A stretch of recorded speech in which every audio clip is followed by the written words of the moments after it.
menjadi orang yang tidak ingin tahu tentang kekurangan orang lain. Sebab ingin tahu kekurangan orang ini adalah siksa dan kebusukan jiwa, hati. Sehingga orang, Masya Allah, pengennya melihat kekurangan orang. Melihat kekurangan orang, pengen tahu kekurangan orang. Dia senang membongkar akhirnya kekurangan orang. Dan ingat ancaman dari baginda Nabi, ancaman dari Allah melalui lisan Rasulullah, man tatabba'a aurata akhihi tatabba'a Allahu auratah. Barang siapa yang mencari-cari kesalahan orang, kekurangan orang, maka Allah akan bongkar kekurangannya dia. Disebutkan wa yahdhahu, Allah akan rendahkan dia, Allah akan permalukan dia, walau fi wasti baitihi, biarpun di tengah rumahnya, atau kama qala Rasulullah. Jadi akan tiba-tiba menjadi orang tidak terhormat di rumahnya. Seorang perempuan yang kerjaannya usil ngurusi kesalahan orang, lihat di rumahnya tidak terhormat di depan anaknya. Tidak tahu dibuat seperti itu oleh Allah. Dia tidak berharga lagi perempuan. Anaknya pun kalau dekat dengan dia tidak bisa menghormati dia. Maka jangan Anda pengen tahu kekurangan orang. Bahkan kalau tiba-tiba Anda melihat kekurangan orang terbuka di muka Anda menangis di malam itu. Misalnya Anda mendengar berita perzinaan seseorang, Anda harus menangis malam hari. Ya Allah, aku mendengar berita perzinaan tetanggaku, ampuni dia, tutup aibnya. Jangan bicarakan ke siapapun.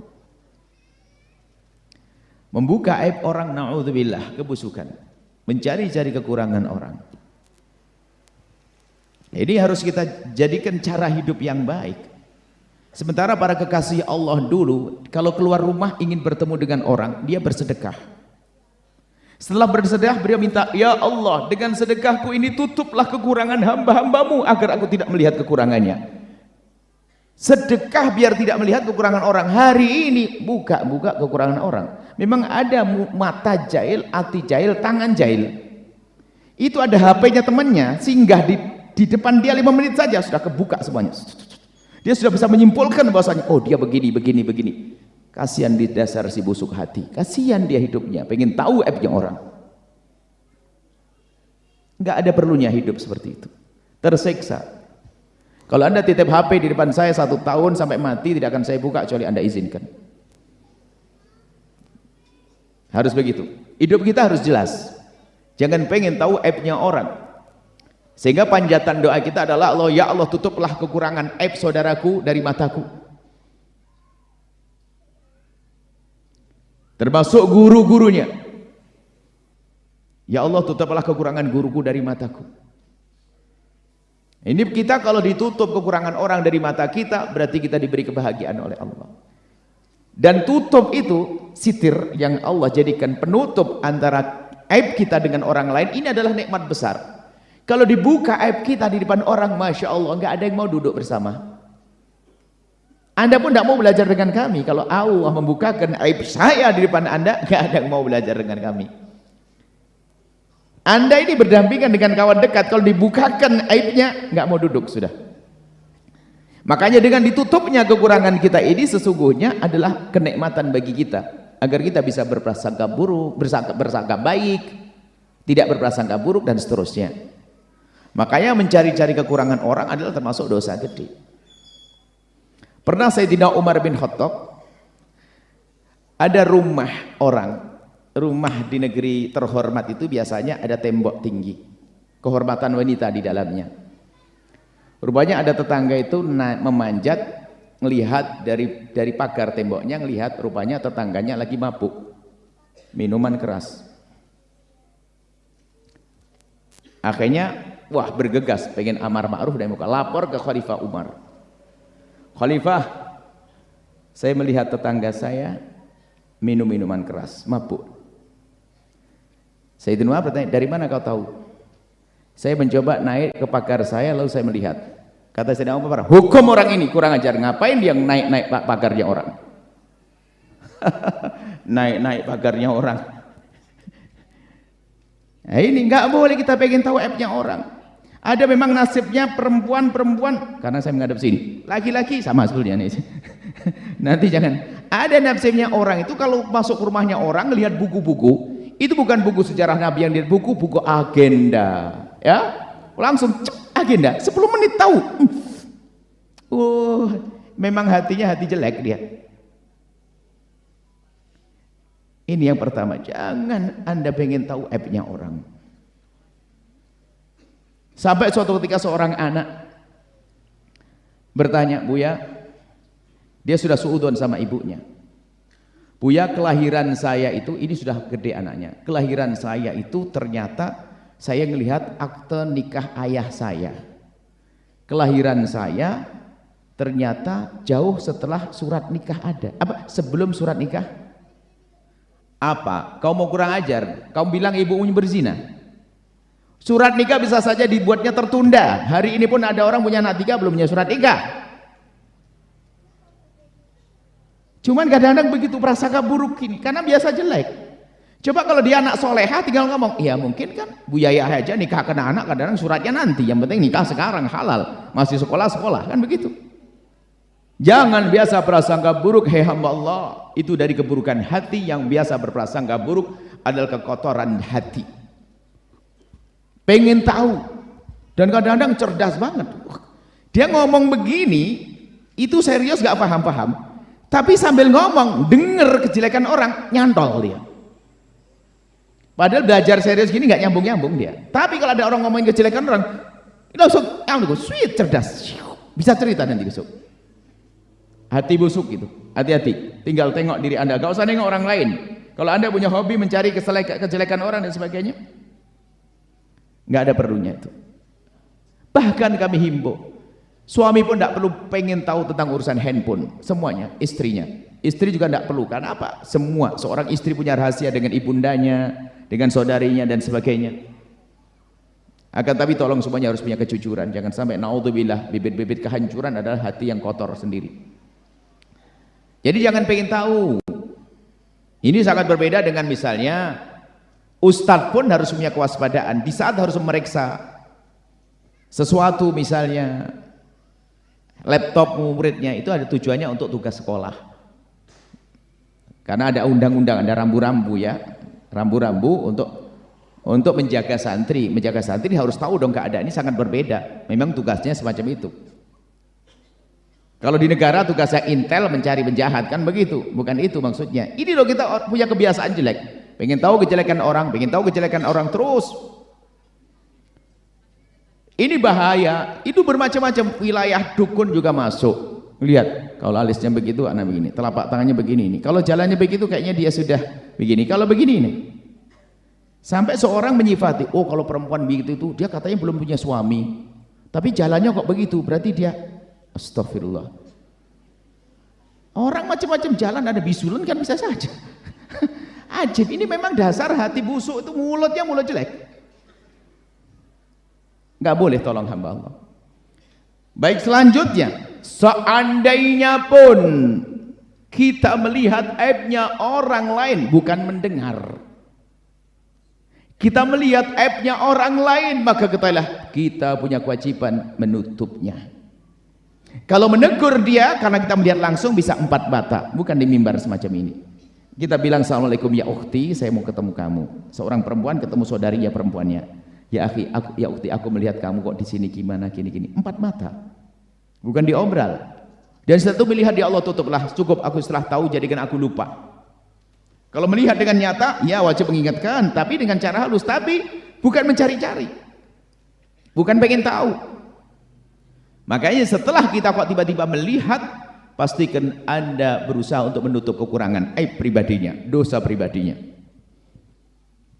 Ditutupi dengan panjatan doa, ya Allah ampuni dia. Nah, kalau kita tidak mengambil langkah ini, akan muncul hanya satu tok jalan. Jika kita melihat aibnya orang lain adalah kita harus berusaha untuk mengingatkan dengan cara yang lembut, kemudian kita menutupnya. Kalau tidak, hanya ada pilihan setelah ini apa? Ngomongin ke orang lain, namanya gunjing. Neraka lagi, coba. Tahu enggak kamu dia? Astagfirullahaladzim, katanya ustadzah, Allah, la ilaha illallah, innalillah. Wah, pakai zikir semuanya. Tapi mau gunjing orang.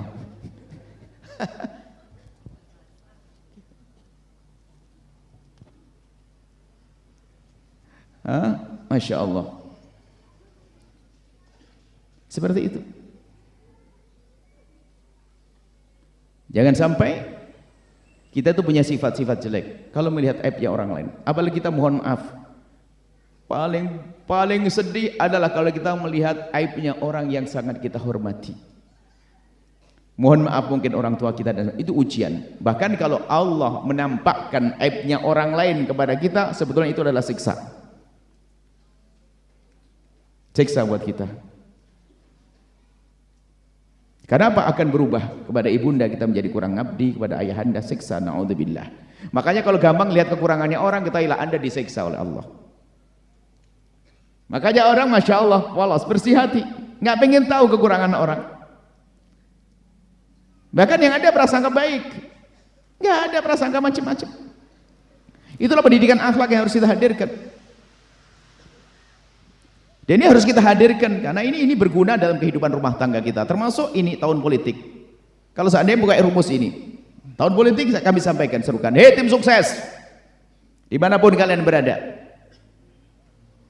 Kalau kamu jadi tim sukses, kalau masalah ikhlas kayaknya ndak ikhlas-ikhlas amat kau ini. Nggak dikasih jabatan nggak mau kayaknya, nggak kasih duit nggak mau kayaknya tim sukses. Oke lah, urusan ikhlas urusanmu dengan Allah. Tapi caramu yang benar. Hei tim sukses, cukup sanjung sebut kebaikan bosmu, yang penting jangan menyebut kejelekan bos yang lain. Selesai sampai di situ. Ayo, kan enak.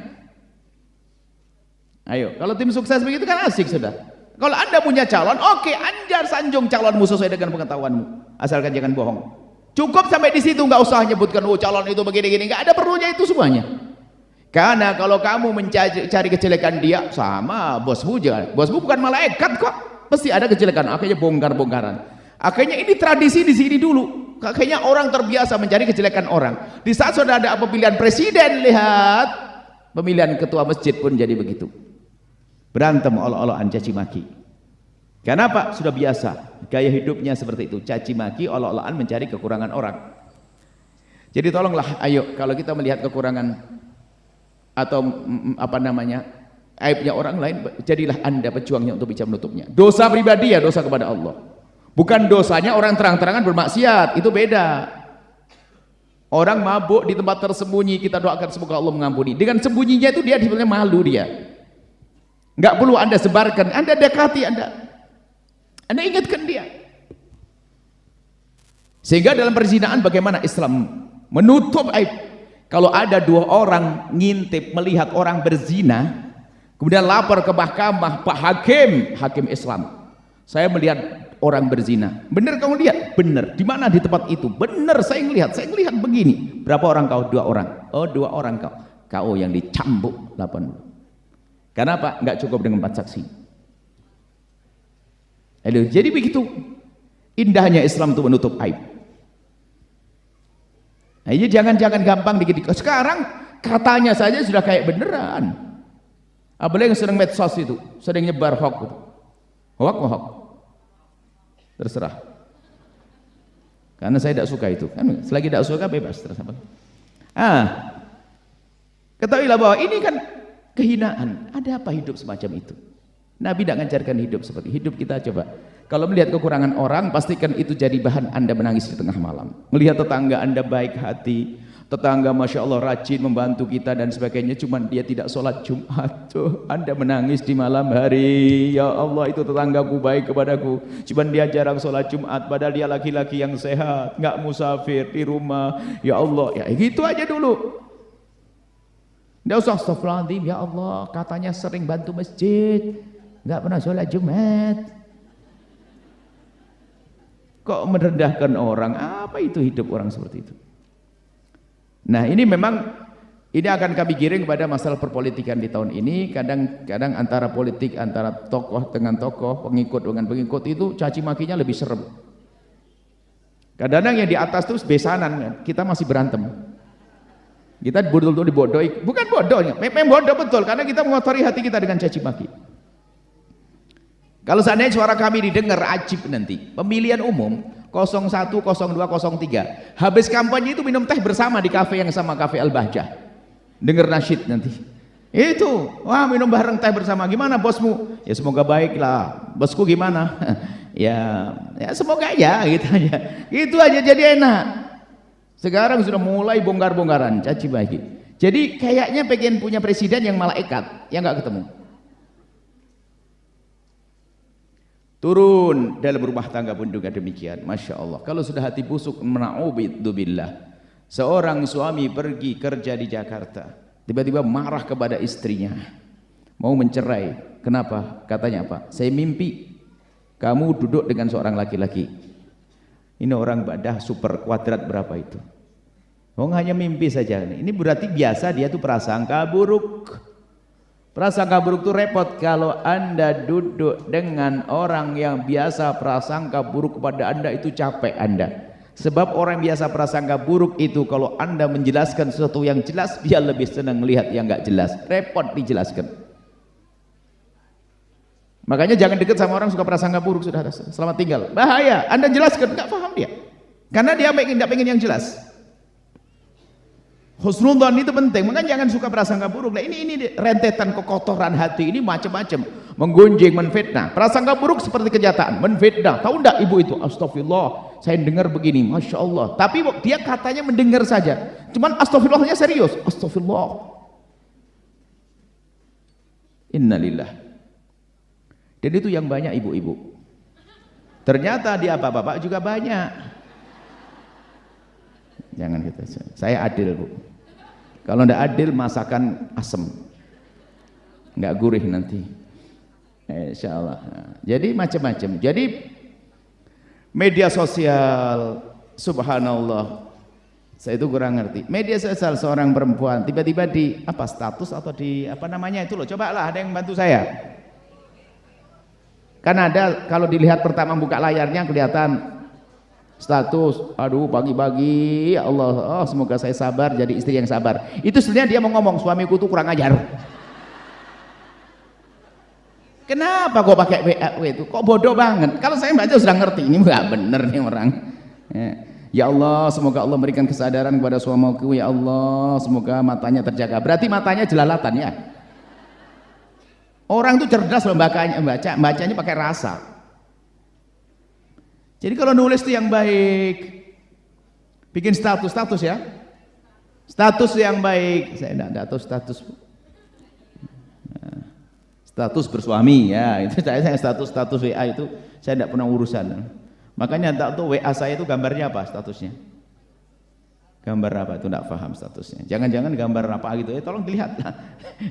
Bu Yahya statusnya aneh kan tidak ngerti nanti. Itu bukan saya yang buat ya. Kalau ada aneh-aneh. Cobalah kita perlu belajar hati yang benar, kepada suami prasangka baik, pada istri prasangka baik. Jangan disebut. Kemudian untuk suami istri coba. Jika engkau melihat kekurangan pasanganmu, pastikan engkau tidak akan menyebutnya sampai kamu mati. Hebat. Pasanganmu tuh manusia loh ya, pasti ada sebab kalau kamu menyebut kekurangan pasanganmu, dia akan sakit hatinya, tersinggung perasaannya. Ketersinggungan itu menggugah dia untuk mencari, untuk membalas. Kamu juga gitu bang, dibilang yang pakai yang lagi. Kenapa sih yang hidungmu kayak begitu? Kan kurang ajar. Sebelum nikah pun sudah tahu hidungnya begitu, sudah nikah kenapa ngomong begitu? Ini kan kurang ajar banget. Dia tersinggung. Iya bang, kenapa mulut abang juga begitu? Kan balas. Makanya kalau sudah menyebut kekurangan pasangan akan membalas. Sehingga maka terjadinya keributan di rumah tangga dari hal kecil kayak begini. Sehingga caci maki jadi biasa. Sampai kita melihat orang katanya soleh banget. Oh kopiahnya tuh necis, kopiahnya rapi, bajunya rapi, tapi istrinya nangis Bu ya. Tidak ngomong kecuali nyelekit. Ustadz Bu ya. Kenal Buya enggak? Deket sama Buya. Ustadz tapi kira deket sama Buya. Kalau ngomong nyekit sama istrinya, wah ini Ustadz gombal. Ini ada ibu ngadu, dia sering ketemu Buya, deket sekali dengan Buya. Pak, dia minta, makanya saya ngomong ke Buya tuh yang bisa nasihati Buya. Aduh pusing lagi ini.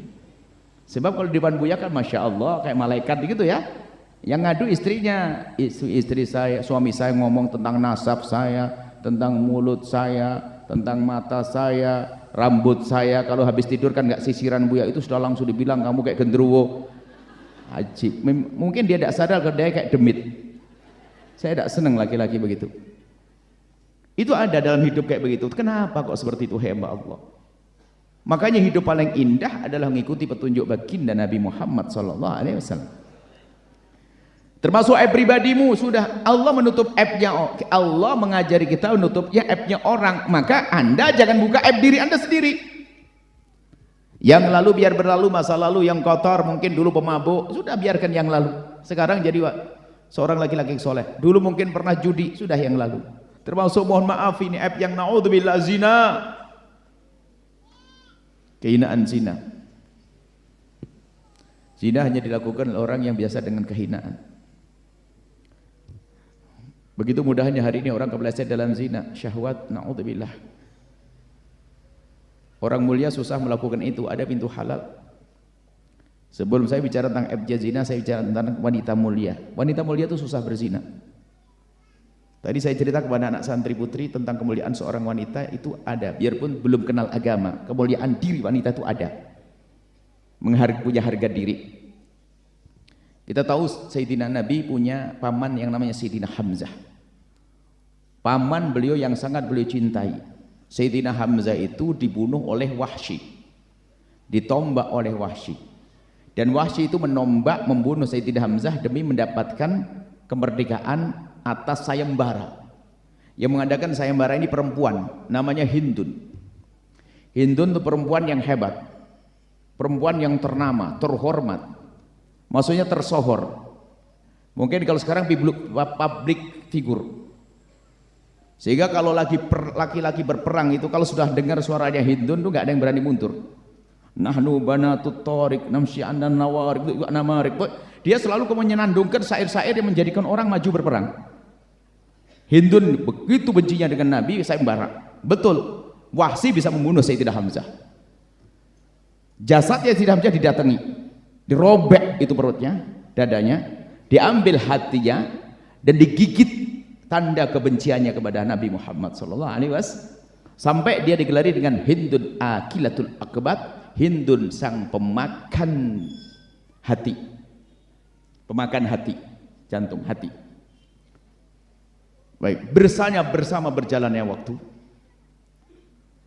Fathu Makkah, kemenangan Islam, Nabi Muhammad kembali ke Mekah. Beliau ini termasuk orang yang masuk Islam, Hindun.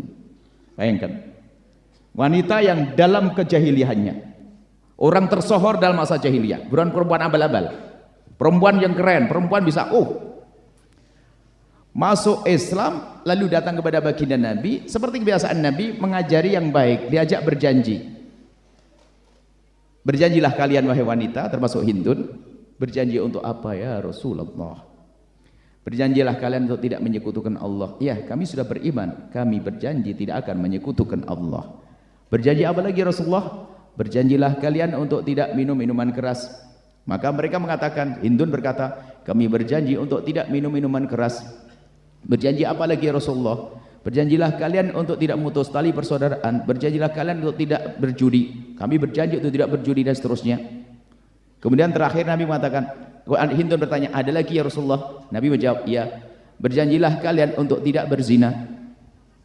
Di saat diajak berjanji untuk tidak berzina, agak menolak, ini si Hindun terkaget. Ya Rasulullah, adaznil hurratu. Ya Rasulullah, apakah kebayang orang seperti saya ini melakukan zina sehingga harus berjanji untuk tidak berzina? Padahal dia baru masuk Islam, ternyata di masa kekafirannya tidak kenal perzinaan, karena dia ngerti kemuliaan dirinya. Nggak bisa disentuh oleh kaum laki-laki kecuali suaminya. Ini belum masuk Islam, punya harga diri. Adaznil hurratu, apakah seorang merdeka seperti saya kebayang untuk berzina? Nggak terima di saat diajak berbaiat untuk tidak berzina. Kenapa? Nggak kebayang zina dalam otaknya. Syahwat ada, tapi kalah dengan menjaga kehormatannya. Oh ya, ini belum masuk Islam, bayangkan. Dan memang kemuliaan wanita itu dia sendiri yang bisa menjaga. Nah, ini maka yang terjerumus adalah kehinaan. Maka pintu halal ada, kenapa masuk pintu haram ya Allah? Apalagi zaman-zaman media sosial dan sebagainya, orang kepleset dalam zina. Dan itu tidak serta-merta mungkin karena komunikasi dan seterusnya, sehingga merasa lebih nyaman komunikasi dengan laki-laki itu. Padahal suaminya mungkin lebih segala-galanya. Hanya bab komunikasi saja suaminya kurang. Dia merasa nyaman berkomunikasi dengan laki-laki. Tak taunya terus dalam zina, rendah hina dia. Dan laki-laki pun demikian, na'udzubillah, takut pada Allah. Zina adalah hina. Semua dosa begitu mudah dihapus. Kalau ada orang kafir masuk Islam namanya mu'allaf. Seorang cucu bangga, ibuku mu'allaf tahun begini, nenekku mu'allaf tahun begini, senang. Tapi kalau dengar berita nenekku berzina, malu dia. Aib yang nempel akan dijidat sampai kapanpun. Maka tolong pintu halal buka, sehingga kami sampaikan, hei para orang tua, jangan persulit pernikahan anak-anakmu. Zaman ini bukan seperti zamanmu. Hei yang orang lahirnya tahun 65 sampai 70. Hei orang yang 70 sampai 73, sampai 80 deh. Yang lahirnya di bawah 80-an, tolong perhatikan, jangan persulit anak-anakmu untuk menikah. 80 ke atas sudah mulai kencang-kencing, mesti kacau. 98 sudah mulai ada WhatsApp ya, ada internet segala macam. Atau 9 berapa itu? Mempermudah pernikahan tentunya dengan pertimbangan siapa calonnya dan sebagainya. Dalam bahasa lain diizinkan untuk berpacaran yang halal di bawah pernikahan dan seterusnya. Diajarkan kemuliaan, termasuk bagi mohon maaf yang punya hajat belum menikah, segera menikah, permudahlah urusan pernikahan karena halal itu mahal, haram adalah kehinaan. Naudzubillah. Ini harus kita waspadai. Kemudian jika ada orang terpeleset dalam zina, hai hamba Allah, segera kembali kepada Allah. Allah Maha Pengampun. Maka caranya cukup tutup aibmu itu. Bahkan tidak dianjurkan kalau ada pemerintahan Islam lalu Anda ngajukan ke mahkamah, Pak Hakim, tolong hukum saya karena saya telah berzina. Tidak dianjurkan. Bahkan Nabi pun juga mengajari untuk menutup aib. Seorang laki-laki datang, ya Rasulullah, halaktu wa qad zanaitu fattahhirni, aku kepleset dalam zina, sucikan aku ya Rasulullah. Datang ke Nabi, Nabi tidak langsung mengatakan iya, tapi Nabi mengalihkan lagi, la'allaka lamasta, kamu mungkin hanya sentuhan saja. Tidak ya Rasulullah, aku berzina. Nabi menjawab lagi, la'allaka qabbalta, mungkin kamu hanya mencium saja. Tidak ya Rasulullah, aku berzina. Nabi menjawab, la'allaka fakhatta, mungkin di antara dua paha saja. Tidak ya Rasulullah, aku melakukan zina. Sampai 4 kali. Baru Nabi menghukum. Artinya apa? Para ulama memahami aib itu harus ditutup karena ada anaknya di bawahnya. Ada suatu ketika orang datang kepada kami telah terlanjur menceritakan aib suaminya. Kau menceritakan aib suamimu karena kamu marah kan? Iya bu, ya suamiku keterlaluan, dia selingkuh dengan perempuan dan sebagainya. Kau punya anak? Punya. Apa kau tidak sadar kau hancurkan anakmu? Anakmu akan malu sepanjang hidupnya. Dia punya bapak berzina atas perintah ibundanya. Ayo, makanya anakmu bawa ke saya nanti, biar psikologinya hidup. Jangan sampai anaknya diputus asa. Oh bapak saya begitu, ngapain saya jaga-jaga? Bapak saya kan tidak benar, ngapain juga? Wah, ini bahaya sekali psikologi. Makanya ditutup aib itu. Ini ilmu yang paling penting di hari ini. Dibongkar, apalagi sekarang di media sosial, nggak bisa ditutup itu. Istrinya nyesel, aduh terlanjur. Iya, kamu telah menghancurkan anakmu sendiri. Dia bapaknya loh ya. Jangan hanya karena emosi, permasalahannya jarang ngaji. Sehingga ada sebagian istrinya dibongkar. Istriku telah berzina begini media sosial. Astagfirullahaladzim. Kalau memang sampai dalam Islam, kalau memang kamu telah melihat dengan bukti nyata dengan matamu seyakin-yakinnya, istrimu telah melakukan kehinaan zina, cukup kau cerai, ajarkan untuk menikah dengan yang baik dan kau nikah yang lainnya. Selesai. Nggak usah diobral. Itu adalah berangkat dari dendam itu. Kalau mau istrinya tidak benar, ya sudah. Semoga adalah baik dengan laki-laki lain, selesai. Dicerai tanpa harus membongkar aibnya. Kenapa? Ada anak di dalamnya, ada keluarga di dalamnya. Masya Allah. Ini ilmu termasuk masalah aib tadi. Kemudian, bagi yang pernah kepleset dalam zina, tolong segera ditutup. Jangan ceritakan kepada siapapun, kepada bangsa manusia. Manusia tidak bisa mengampuni, bisanya manusia hanya menggunjing dan mengolok serta merendahkan. Kecuali memang ada orang bertemu dengan orang karena mungkin tidak ngerti solusinya bagaimana. Ada banyak hal, mungkin sudah ada di perutnya ada sesuatu dan seterusnya.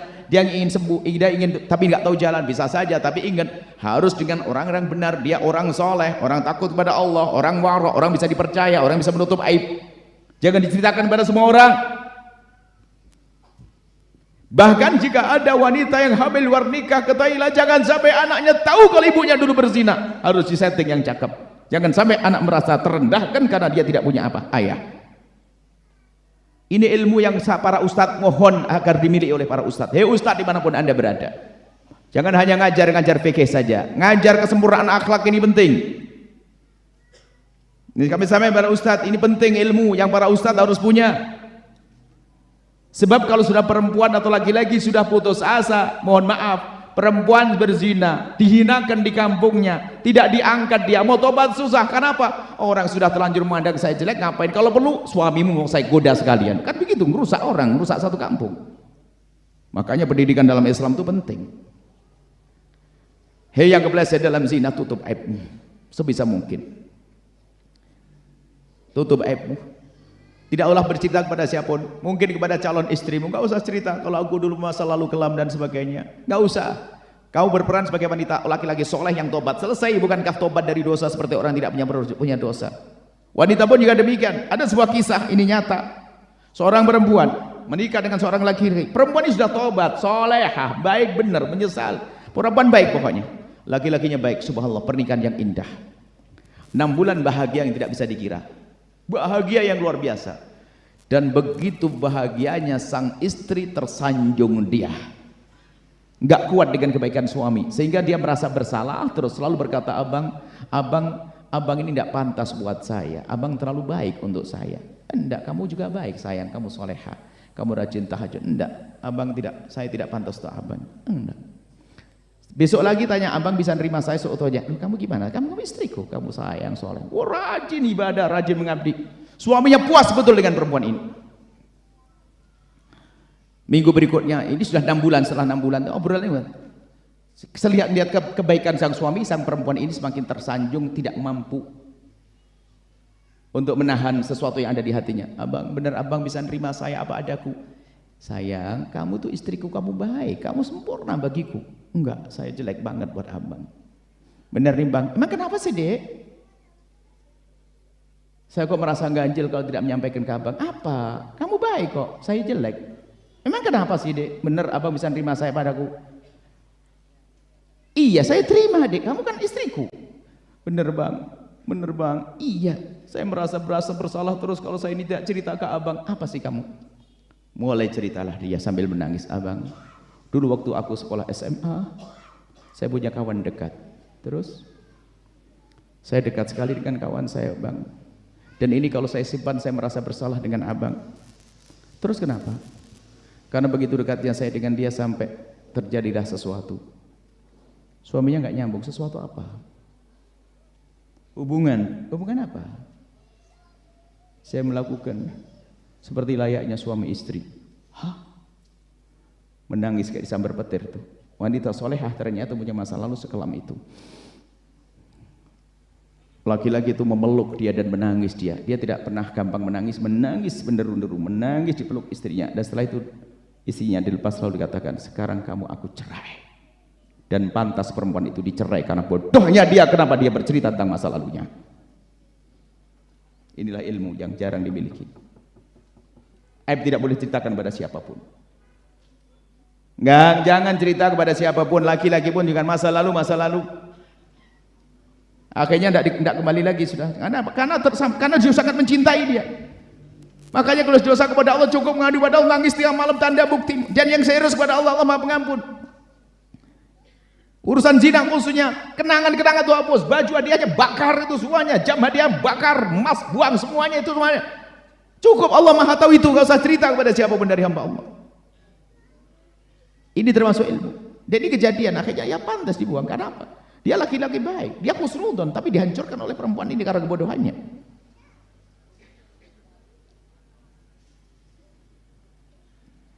Nah ini, baik saya tutup sampai di sini. Kemudian dari dirinya sendiri harus bisa menutup aibnya. Masalah dosa kepada Allah bukan dosa zina. Mungkin dulu jarang melakukan sholat, dulu pernah berjudi, katanya sudah tobat dari mabuk. Saya sih dulu biasa 2 kerat habis. Ngapain cerita-cerita? Ngapain cerita-cerita? Cukup diam saja, masa lalu berlalu. Jangan ceritakan masa lalu. Maka tanda tidak diampuni dosamu oleh Allah kalau kamu senang menceritakan dosa-dosamu kepada hamba Allah. Allah itu sitir, Allah maha penutup aib.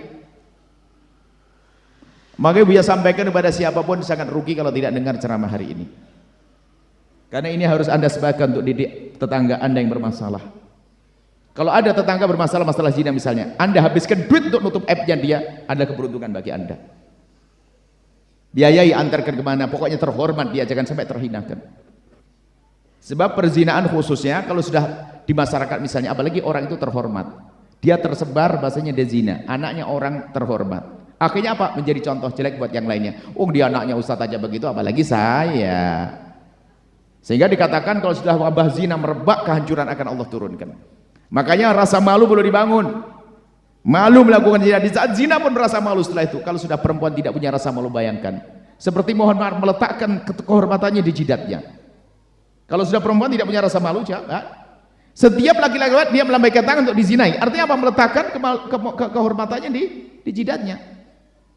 Dia tidak malu lagi melambaikan pada orang, dia buka auratnya pada siapapun yang akan dia temuinya, yang penting membayar. Naudzubillah.